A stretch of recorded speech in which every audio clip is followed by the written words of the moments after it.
Well, Kurt, we're going to go ahead and launch the match. Please check us out on YouTube, guys, because you get to watch it filter free just along with Kurt and I. And by the way, you can stream all these Impact great events at impactwrestling.com/packages and use code Kurt. Kurt says it almost every other show. That's where he spent the bulk of his wrestling career here in TNA. So you want to watch Kurt and Samoa Joe, Kurt and AJ Styles, Kurt and Matt Morgan, Kurt and Abyss, Kurt against everybody. Jeff Jarrett, James Storm. I mean, we can go down, Bobby Roode, all here on the Impact Wrestling app. So check it out. And we're going to watch No Surrender, Kurt. We'll listen to it at the beginning, and then you and I are going to delve into some stuff about the match. We're going to ask some fan questions, and we'll go from there. So, Kurt, if you're ready, we're going to check out the main event. You ready to do this? I'm ready to go, brother. All right, here we go. Let's check it out. Ladies and gentlemen, the following contest is scheduled for one fall and is for the TNA Heavyweight Championship of the World. When the bell rings, the man in charge, Mr. Earl Hebner. Why are they booing Earl? Now, ladies and gentlemen, live from the General Motors Center in Oshawa, Ontario, Canada. Oh, that's why. It's time for your No Surrender main event of the evening. Canada. Introducing. What's that? Canada. Yeah, Canada. Yeah, that's why he got the reception. Montreal screw job. Yep, here we go. Christian, still doing 27 pounds, and comes to us from Toronto, Ontario, Canada. Ladies and gentlemen, he is the instant classic, Christian Cage.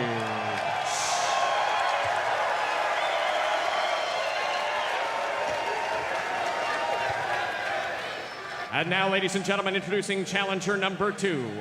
He comes to us from Pittsburgh, Pennsylvania, weighing in at 232 pounds. He is professional wrestling's only Olympic gold medalist. This is Kurt Angle.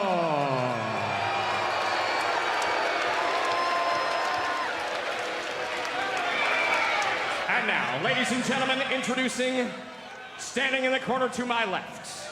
He weighed in this morning at 282 pounds and comes to us from the Isle of Samoa. He is the current reigning and defending TNA Heavyweight Champion of the World, the Samoan Submission Machine, Samoa Joe.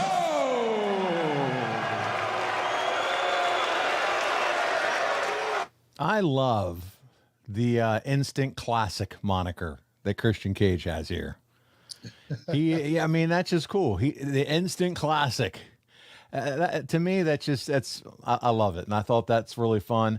You don't get quite the reception here. No, I don't know. I guess I was a heel, huh? Yeah. You're a heel. There's no doubt main event mafia and everything going on there.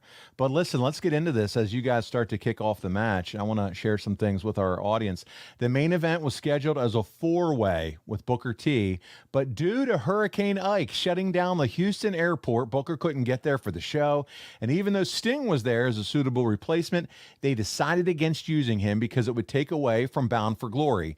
Because Kurt eventually, and those that follow TNA, Samoa Joe, obviously, he's going to win this match. I don't think I'm spoiling anything.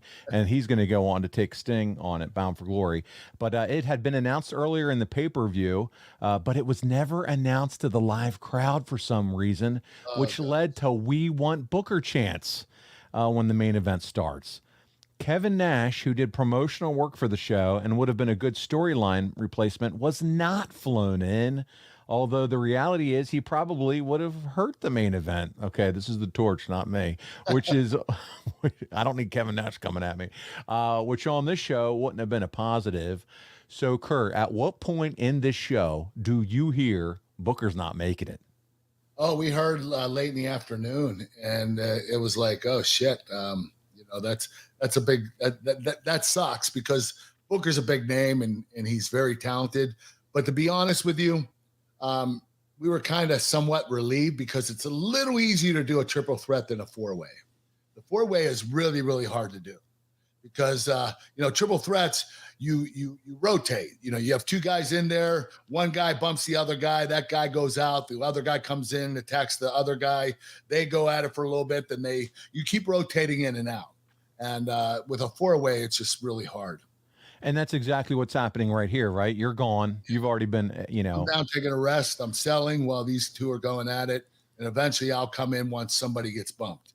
So in your mind, you think, hey, this probably worked out for the best in terms of just the match itself. Well, the match structure, yes, it worked out better, but not having Booker T there, that sucks. It really does, because Booker's a big name. Especially when the fans are all hyped up for it, right? It was advertised. And they don't announce it to the crowd. So, of course, they're going to chant, "Where's Booker? We want Booker." They thought everybody's going to forget that Booker was in the match. They actually watched the product, guys. They paid money to come see the pay-per-view. Don't you think they watched Impact all along the way? I know, really. Oh, Kurt, what's happening? All right, so we go back to the torch here while we watch Samoa Joe and Christian battle it out here in the ring. By the way, both these guys, Kurt, still getting it done in AEW. I know. Isn't that crazy? I mean, Christian started in with me. We started at the same time in WWE. And Samoa Joe now is involved in an angle with, MJF. We're recording this right before, I'm not getting, able to watch AEW's doing their big show in New York tonight at Arthur Ashe. I'll watch it later, but it's going to be Samoa Joe and MJF. So it doesn't get any bigger than that, fighting for the world title. Still the champion? He's still the world champion, yes, sir. And so Samoa Joe is taking him on. Yeah. And here we are 15 years ago watching, these two guys. That's crazy. Isn't it something? It's pretty cool, actually. So Samoa Joe, by the way, again, no spoiler here, he retains the TNA title in a three-way, beating Christian Cage and Kurt Angle. This match goes 15-27. You have entered the match now, Kurt. You're doing your suplex machine thing, and you had the ankle lock there. Christian kicks you off, but it's now you and Christian. Here you go, suplex out of the ring. What a bump by Christian, Kurt. Oh, that was an ugly bump. That was ugly. He looks like he literally hurt himself. That's the beauty of watching this. You don't know if something's real or not. Just by I know. Look, right down. It's hard, man. The hard way. He did not land on his feet first. He landed right on the side. That is a serious bump. So there you go. Sting comes out before the match, and Joe left the ring and attacks him. Styles comes out and breaks it up. Joe and Christian did the Fry Takayama brawl early. Angle suplex Christian over the top rope, which we just saw. Angle later gives Joe a German suplex and follows it up with a belly-to-belly superplex on Christian. At one point, Angle's going to have the ankle lock on both guys at the same time until they simultaneously kick you off. So, Kurt, we're going to see that spot here. That's going to be fun to see. By the way, very cool slinglet that you're rocking here. Very patriotic. It is. It's very American. I'm glad I wore it in Canada since they booed me. That's probably why they booed the shit out of you. And knowing you, that slinglet is somewhere given away in an auction or donated to a charity, right? Yes, sir. I gave away everything. And your wife is screaming in the background once again. She hates my guts for it. Yeah, I don't blame her. And you're rocking the white, what are those, white wrestling shoes or sneakers? Yeah, they're actually gym sneakers. They're high top. Okay. So yeah, you're really investing a lot in your gear here. That's cool. So here we go. We're going to see that ankle lock spot here in a second. You have Joe here in a headlock, but so let me tell you why I wore the gym sneakers. Yeah, go for it. The boots were too heavy, and I didn't like kicking with boots on. It just made your kicks look worse. And when I started wearing lighter shoes like this, my kicks were a lot sharper and a lot quicker. So. Like that kick there. Well, that's not really oh, okay. When you're kicking, you're getting heat on the person in the corner, you're stomping them. Stomping a mud hole in their ass. Yeah. Smart shoes, yeah. Nice spot here. Kurt, when they pull you between the legs wishbone style on the pole, does it really hurt your giblets? Well, you have to stick your ass out so your bees don't hit the so the bizols don't take the blow. Do they? Regardless, it does. They rattle the twigs and berries just a little bit, the twig and berries. Okay. I always wondered that. That's always a spot, and you're like, how does that not hurt the jewels? I know, really. It does. It doesn't matter how you do it. You're going to hurt it a little bit or a lot. It just bruises the taint a little bit, apparently. And, yeah, it depends on how lucky you get. Oh, here we go. Off the rails. We'll continue on with the notes here as we watch a serious wrestling match and Paul's being an asshole. So we have Kurt, serious, and now Christian's biting into Samoa Joe's head like it's an apple. And now beautiful suplex from Kurt. We go back to the torch. It said they started doing finishers, and the third guy would continue to save in this match. Christian uses an unprettier on Joe, but Angle pulls Hebner out of the ring. Haven't gotten there yet. Match ended up good, but just felt too similar to so many TNA pay-per-view main events with the ref bump and the ref pulled out spot that they already did earlier in the show. Hebner was knocked down. Angle grabbed the chair, hits Christian, and then hits Joe. He puts the ankle lock on Joe. Then here comes Double J, Jeff Jarrett. He comes out, hits Angle with a guitar shot on the head.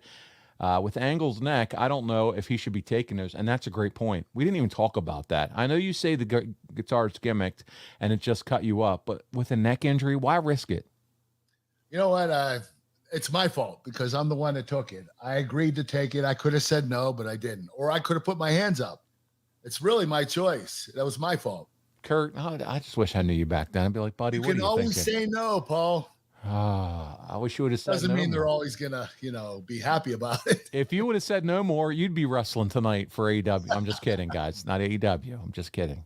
But you never know, right? If you would have said no more, look at that beautiful suplex. So you're bleeding. You end up bleeding all over the place in this match. Yeah, I think my stitches got open. Joe's going to pin you after a muscle buster. They gave it 3.25 stars, and I don't know, man. To his point, we had the ref bump, more referee shenanigans. What do you think about that? Why was that always the play here? With the referees, always gimmicking, hitting. I don't know. You know what? I felt like TNA at the time was more of the Wild Wild West. Every match, somewhat might have used the ref bump. Yes, we would use it more than once in one night. What you did here? Which is a no. You're supposed to just do it once every show, just one ref bump. We would use it 2-3 times sometimes, all in the same night, which was crazy. It just, the booking wasn't as sharp as it should have been, and that's why. You needed Kevin Sullivan, the Taskmaster. Kevin Sullivan would have helped. I got to put him over. Where does this rank, though, when you look at the end of the day in terms of your TNA run? Where do you rank this No Surrender 2008 match as we watch it together? Is this one memorable for you or maybe not so memorable? Because I didn't win the title. Oh, well, there you go. That was easy. And we talked about the guitar shots to the head. Let's talk about Jeff Jarrett's return. We haven't gotten to that yet in the video. Was it too overshadowed here with all this other stuff going on? I mean, they really wanted to make his return a big deal. Well, you know what? They did it in Canada, and there were a lot of fans there. I don't know how well they did on the ratings, but I thought that, it wasn't a bad idea to have Jeff come out here that night. I just think there was a lot of shit going on in this match where Jeff should have been showcased just him. Yes. That's the way they should have done. Figure out a way to showcase his comeback as a bigger just deal. Him and only him. Yeah. It seemed like there was a lot of stuff packed in, and just like the ladder match. Paul. Yes. Just like the ladder match. This is your classic lean back, dry hump suplex move outside of the ring. Which I've never succeeded at, ever.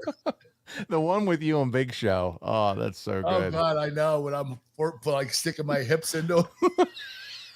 That is insane. Oh man, so good.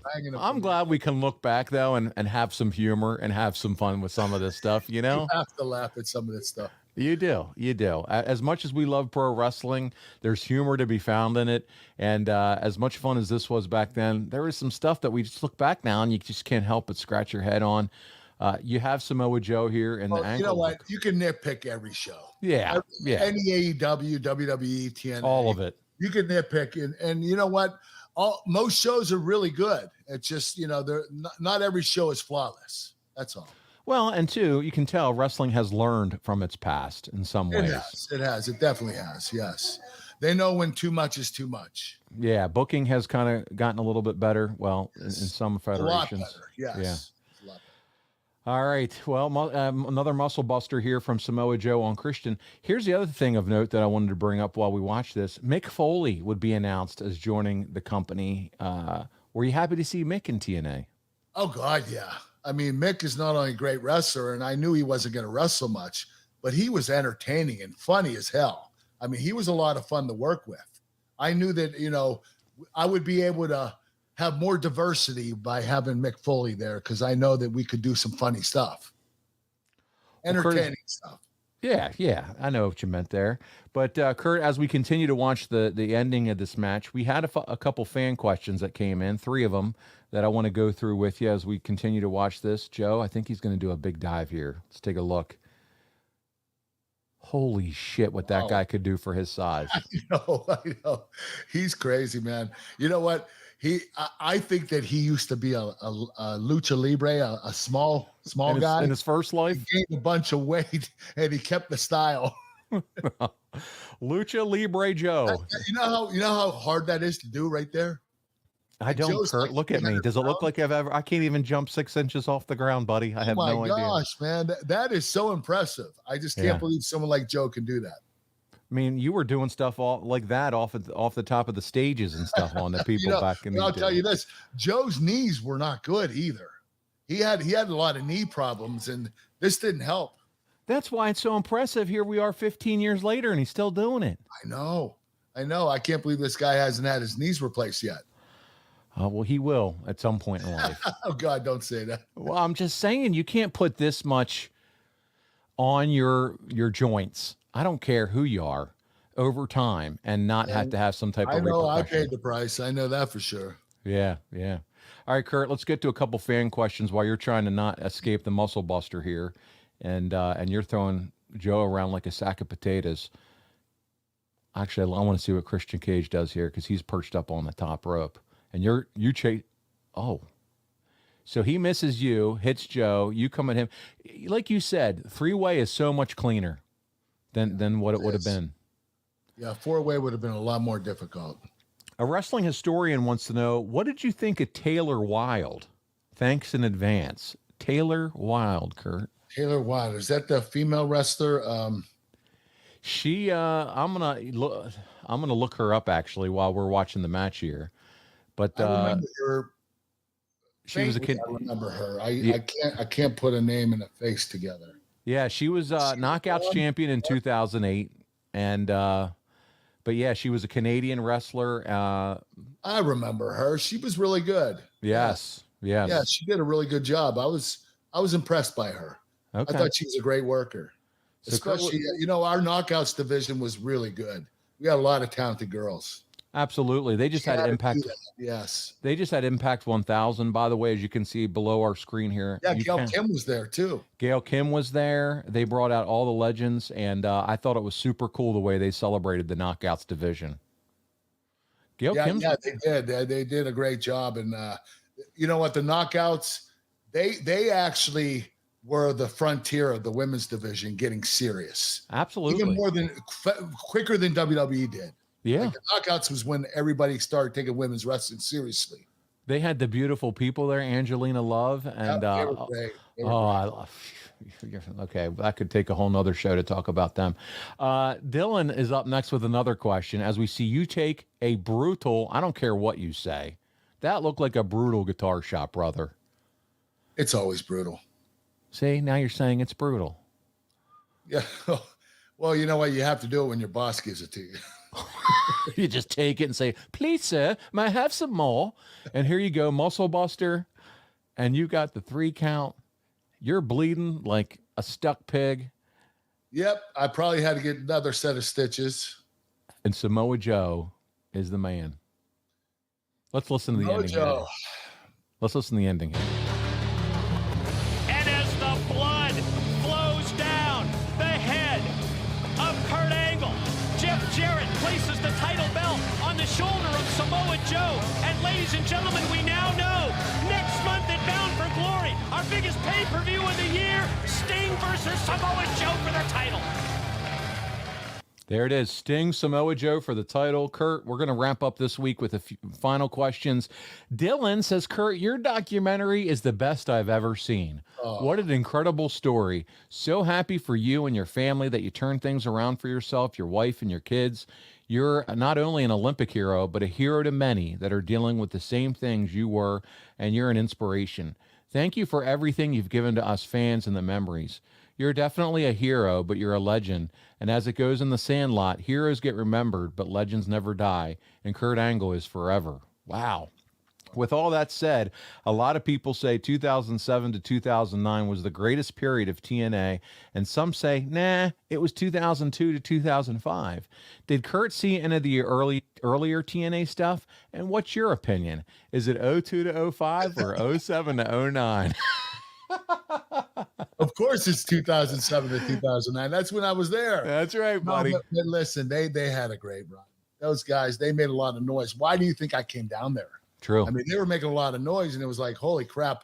I'm wrestling a lot of great guys in WWE, but there are a lot of good guys down in TNA I'd love to get my hands on. And for a couple of years, I debated it, and eventually I ended up going down there. And I went down there in 2006, and I wrestled there for 11 years. I loved every second of it. I really enjoyed wrestling in TNA. Especially then when you saw the contract and saw not 1, not 2, not 3, not 4, not 5, not 6, but 7 zeros. I mean, then Yes, that's right. 7 figures. I was good to go, man. 7 figures, yeah. He's like, I love TNA. Now, it's really cool, man, because you busted your ass there in the company, and we get to watch this, every other week or every third week while we're covering your career. But I just want to mention, Dylan, thank you for those kind words for Kurt. Thank you so much, Dylan. That means a lot to me. I'm glad that you enjoyed the documentary. Yeah.